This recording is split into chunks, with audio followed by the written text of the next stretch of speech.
Hey guys, Chris with Chris Spencer again. Just gonna let you all come along on the view and watch me shift through gears. I guess that's a new thing on YouTube where people like watching trucks with manual transmissions go through gears. So enjoy the drive. And hope you all enjoy it. Don't forget your seatbelts. Safety first.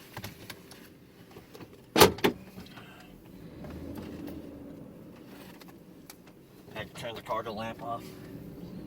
Oh, I didn't know it was still on. Yeah, I turned it on.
So I figured while I'm shifting through gears, I can tell you guys a little bit about this truck.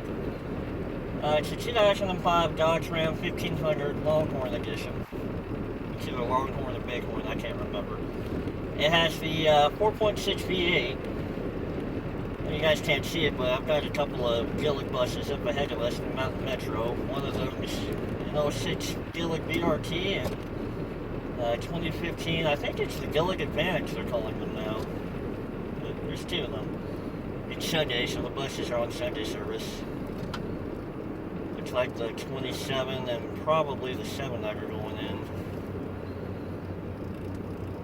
No, 503, so an 05 Gillig BRT. But anyway, I digress. This is 2005 Dodge Ram 1500 Bighorn Edition. It has the 4.7 V8 and 6-speed manual transmission, of course, 4x4, crew cab short bed. We've had it for a few months now. This is May of can't tell if that's the B-17 or if that's a C-130. The B-17 is also flying, the B-17 Flying Fortress is flying around the screens today. But we've had this truck for a couple of months now. I basically acquired it when we had a 2004 F-250 with the V10 crew cab 4x4 right before this truck. And unfortunately, it got totaled in a hit and run. It was pretty sad. I liked that truck. You weren't the only one. But, so we wound up getting this. I live in Colorado Springs, Colorado. This truck was actually up in Longmont, so it was a 2-hour drive just to go look at it. This truck, when I picked it up a few months ago, it had 257,000 miles. As of today, it's at 303,000. Still doing pretty good. A little tired, but still doing good. I think the fact that it's a manual transmission has helped that. But it's not only the newest truck that I've ever had, or the newest vehicle I've ever had, really, but it's also the only one-owner truck I've ever had. I am the second owner to this truck. And that was the main reason I got it, because honestly, I've been looking at these Dodges off and on over the years, and they're just smaller than the other, I call it the big three. Out of Ford, GM, and Dodge, this generation of truck, these are kind of the smallest when it comes to interior space and that kind of thing. So that's why I was kind of hemming and hawing about Dodges for a while. the main thing that I feel that the Dodges of this generation have going for them is the fact that they have the Cummins in them, of course.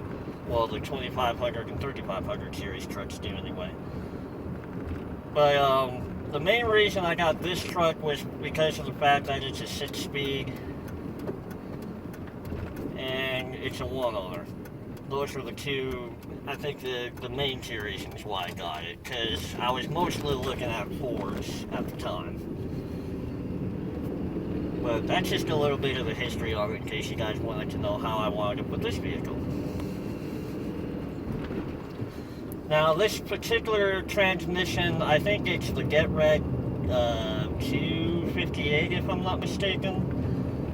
And from what I've read on the Dodge forums, not too many people are fans of these particular transmissions, and I can kind of understand why. They weren't as well known as like the NV 6500s and the other manuals that you can get on this particular truck. But I mean, it gets the job done. The first gear is kind of like the granny gear, so you really only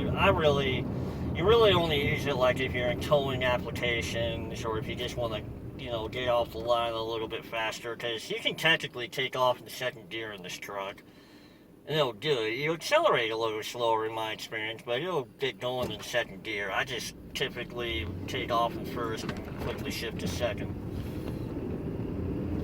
Just to get the truck rolling.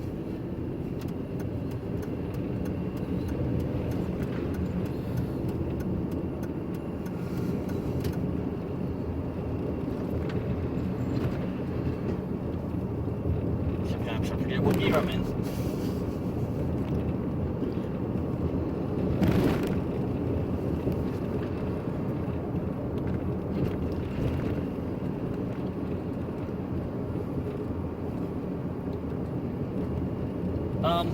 Depending on the speed, I've noticed this truck will usually climb a hill really good in third.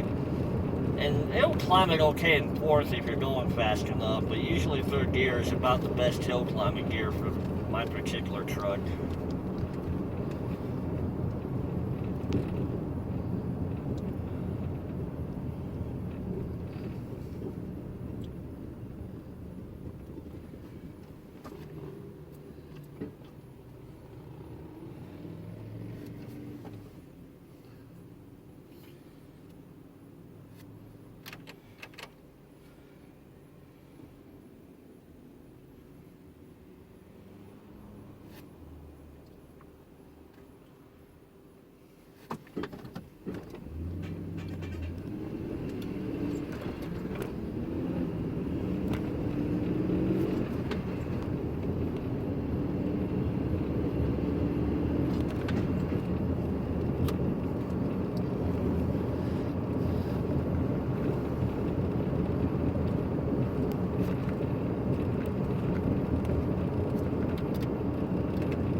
Another side note, in case you guys were wondering, the first time I ever drove a standard transmission, that was in my sister's 1988, she had a 1988 Jeep Cherokee.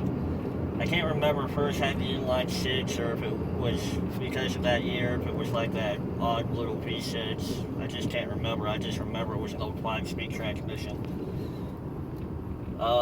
the first vehicle I owned and drove with the stick shift was a 1980 Chevrolet K5 Blazer. It had the 350 V8 and the old 4-speed transmission.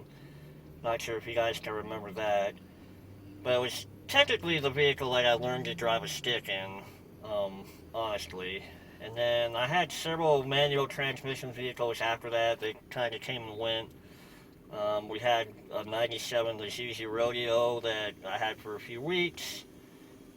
I had a 98 Dodge Neon with a manual.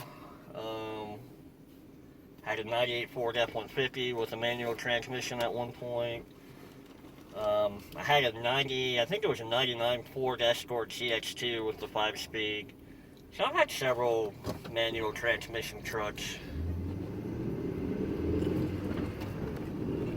And cars too, for that matter.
Okay, ladies and gents, we have reached our destination, so I am going to end my driving video for now. Hope you enjoyed seeing the stick shift a little bit there. But I'm Chris for Chris Country. Hope you found this video entertaining. Feel free to rate, comment, and subscribe. And I look forward to, hope you guys are having a great week, weekend, night, day, whatever time it is, wherever you may be at. And we'll see you in the next video. Thanks for watching.